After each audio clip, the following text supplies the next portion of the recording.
banyakin dengarnya daripada ngomongnya. Bahkan kalau semakin banyak ngomong kan semakin salah kan. Man gak diam-diam amat juga. Kapan dibutuhkan untuk berbicara, berbicara. Tapi kalau memang tidak penting untuk berbicara, maka diamlah. As-sukut. Dan banyak kemudian orang-orang yang tidak bisa melakukan hal tersebut. Ini secara fisik, ya, kurangi tidur, artinya jangan tidur terus. Tapi ada waktunya harus bangun dari tidur. Kurangi makan, iya. Karena orang-orang tidak ada tempat yang paling banyak melahirkan dosa kecuali dalam perut yang kenyang. Biasanya kalau udah kenyang bawahnya ngantuk, males. Jangan kosong-kosong juga. Kosong-kosong juga ya berabi juga hidupnya. Artinya hal yang proporsional. Riyadhah juga sama. Jadi kalau untuk mau menundukkan nafsu itu harus riyadhah. Riyadhah itu artinya latihan. Bagaimana kita latihan? Memperbanyak ibadah dan memperbanyak amal saleh. Maka kata para ulama begini, engkau pernah melihat kuda yang liar itu larinya luar biasa kencangnya. Tapi dia akan bisa tunduk kepadamu kalau dibebani dia dengan beban yang berat. Bebani di pundaknya, maka dia akan pelan lambat. Itulah hawa nafsu itu. Bebani dengan amal saleh. Perbanyak ibadahnya, perbanyak zikirnya dengan amal-amal lisan. Dan kemudian yang ketiga adalah dengan banyak berpuasa. Maka di dalam hadis-hadis Nabi, berpuasa itulah cara untuk mengendalikan nafsu. Baik, ma'asyiral muslimin rahimani wa rahimakumullah. Maka apa yang disampaikan di dalam ayat Al-Quran ya, oleh Samiri sebagai bentuk jawabannya atas pertanyaan Nabi Musa alaihi salatu wassalam, beliau mengatakan bahwa aku melakukan semua ini disebabkan karena nafsukulah yang mendorong aku untuk melakukan hal ini. Maka harus hati-hati dengan hawa nafsu yang ada dalam diri kita. Qala fadhhab fa innaka fil hayati an takuna nabisas. Karena Samiri melakukan kemaksiatan yang besar dan ini adalah kemusyrikan, maka mesti harus dipotong rantainya. Orang yang berpengaruh mengajak kepada kemusyrikan mesti dipotong rantainya. Tidak ada toleransi baginya. Karena kemusyrikan itulah dosa yang paling besar. Inna syirka la dzulmun 'adzim. Sesungguhnya syirik itu adalah kezaliman yang paling besar. Maka apa yang disampaikan oleh Nabi Musa kepadanya? Madhab, pergi wahai Samiri. Jadi Samiri itu diusir oleh Nabi Musa alaihi salatu wassalam, diasingkan. Fa innaka fil hayati an takuna la misal. Sampai kemudian kau tidak mengatakan kau tidak pernah disentuh oleh orang lain. Artinya di dalam tafsir Musa mengatakan kepada Bani Israil untuk jangan kemudian bergaul dengannya. Biarkan dia pergi, kita usir Samiri. Sehingga Samiri itu hidup nanti akhirnya kemudian tidak memiliki siapa. Jadi Bani Israil tidak bergaul dengan dia juga tidak bisa bergaul dengan siapapun. Dan itu menjadi hukuman baginya di dunia. Namun kata Nabi Musa alaihi salatu wassalam dari ayat ini, wa inna laka maw'idan lan tukhlafa. Dan sungguh Allah juga punya janji untuk menghukum engkau di akhirat. Jadi ada azab bagi manusia itu di dunia dan azab di akhirat.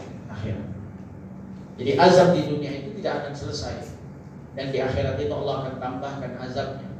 Fa innal adzab al-akhirah asyaddu wa adqa. Dan azab di akhirat itu lebih keras, lebih dahsyat dan lebih kekal sifatnya. Maka hati-hati ma'asyiral muslimin rahimani wa rahimakumullah. Apa bedanya kemudian azab dengan ujian bagi orang-orang yang beriman? Kalau orang-orang yang taat kepada Allah Subhanahu wa taala, lalu dengan ketaatannya kemudian Allah uji dirinya, maka sungguh ujian itu akan berfungsi untuk menghapus dosa dan mengangkat derajat. Beda ya Pak? Meskipun ujiannya sama, bisa jadi ini sakit, dia sakit.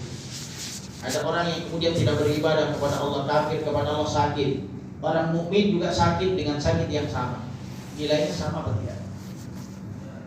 Bagi orang-orang yang beriman itu hatta syauka, sampai kemudian duri menusuk kakinya pun itu kemudian menjadi takfir dulu, akan menghapus dosa. Mukaffirat dulu. Maka bagi orang-orang yang beriman itu, kalau diuji oleh Allah itu, mudah-mudahan itu menjadi tanda cintanya Allah kepada seorang hamba. Karena di dalam sebuah hadis dikatakan, "Idza ahabballahu 'abdan ibtalahu liyasfa' tadarruan." Kalau Allah mencintai seorang hamba, itu Allah uji dia. Dengan ujian itu Allah rindu tangisannya, Allah rindu keluhannya, Allah rindu doanya. Karena Allah tahu betul manusia itu ketika diberikan nikmat cenderung untuk lupa. Maka Allah berikan uji. Saya yakin setiap orang kita punya ujian masing-masing ya. Mulai dari ujung sampai ujung sini mah ada aja semuanya. Dan cuman kadang-kadang kagak kelihatan aja. Dan nggak ada senyum, kagak ada senyum mulu. Di depan kita senyum, di rumah nangis. Terus. Enggak cuma bahagia kayaknya ya menurut kita Pak. Setiap orang itu punya beban hidup masing-masing. Yang bisa jadi menurut prinsip dia nggak perlu gua nangis di depan lo, gua nangis di depan Allah udah cukup. Karena di hadapan manusia udah tersenyum aja udah. Sembunyikan kemudian problem itu. Karena nggak penting. Karena bisa jadi ketika kita menangis di hadapan manusia menambah beban dia dan juga bukan solusi yang kita dapatkan, bisa jadi cemoohan. Bahkan kalau salah kaprah kita ngomong sama orang yang jadi masalah. Maka ada kalanya kita menceritakan sesuatu dan itu menjadi sebuah hal yang tepat, baik, bahkan menjadi sebuah kewajiban. Ada yang tidak boleh. Jadi kontensnya harus jelas, kepada siapa diobroli juga harus jelas. Ibu-ibu datang ke dokter ngomongin suaminya, boleh nggak? Boleh kalau suaminya sakit. Pak dokter, suami saya sakit, tapi mau berobat, kira-kira jalan keluarnya apa? Ini kan aib gitu. Tapi boleh nggak diceritakan? Boleh, untuk mencari solusi jalannya, untuk mengobati. Kan untuk obat. Ya kalau ngomongin sama orang nggak jelas, maka jangan salah. Kalau sakit gigi datang tukang bengkel, kan ada tempat. Bannya pecah datangnya dokter gigi, ini kan nyambung. Jadi kalau memang datang, maka kata para ulama, kalau engkau ingin menceritakan tentang sesuatu aib, tapi aib itu untuk mencari solusi, maka dibenarkan dalam agama. Boleh. Datang kepada seorang ustaz, lalu kemudian mengatakan, "Ustaz, istri saya, ya Allah, saya sudah suruh sholat, tapi kok nggak bisa, kira-kira apa jalan keluarnya ya?" Boleh nggak? Boleh, itu solusi menceritakan hal tersebut, tidak ada masalah. Yang penting likulli maqalin maqal wa likulli maqamin maqal. Omongan itu mesti ada tempatnya.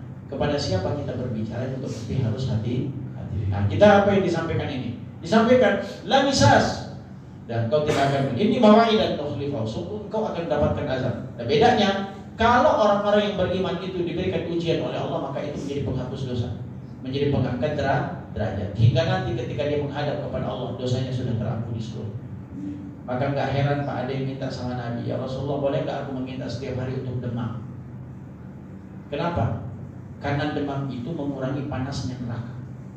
Maka ada sahabat yang minta sama Nabi, "Ya Rasulullah, boleh nggak aku minta sama Allah agar aku setiap hari demam?" Saking semangatnya para sahabat untuk menghilangkan rasa panas api neraka. Tapi orang-orang yang kemudian tidak ibadah, lalu kemudian diberikan seakan-akan menjadi sebuah ujian, itu azab dunia. Dan itu gak akan selesai di dunia. Allah akan tambahkan azabnya di akhirat. Selanjutnya, "Wanzur ila ilahika alladzi dhalta 'alaihi akifan lanuhriqannahu tsumma lanansifannahu fil yammi nasfa." Dan untuk itu kemudian lihatlah Tuhan yang kuanggap Tuhan itu, aku akan bakar.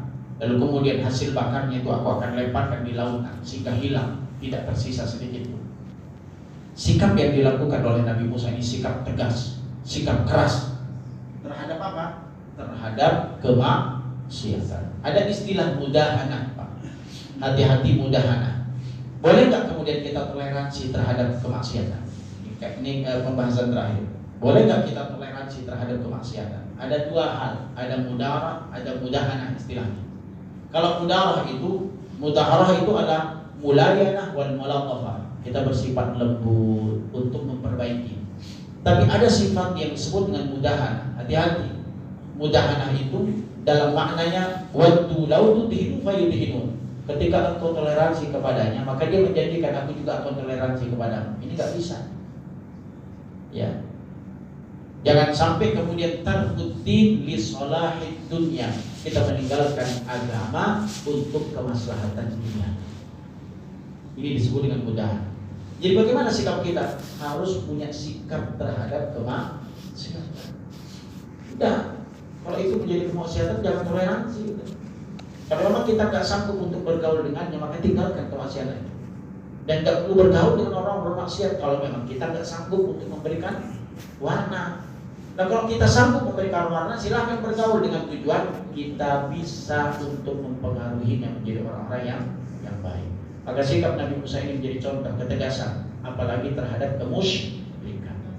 Maka mari usikum wa iyaya nafsi, bagi saya pribadi tentunya buat kita semuanya. Jangan berikan toleransi kemusyrikan sedikit pun dalam diri kita dan keluarga kita. Wallahi, sekecil apapun ada kita tebas, sekecil apapun kita buang, sekecil apapun kita bakar. Maka hal yang kecil itu akan melahirkan yang besar dalam kehidupan ini.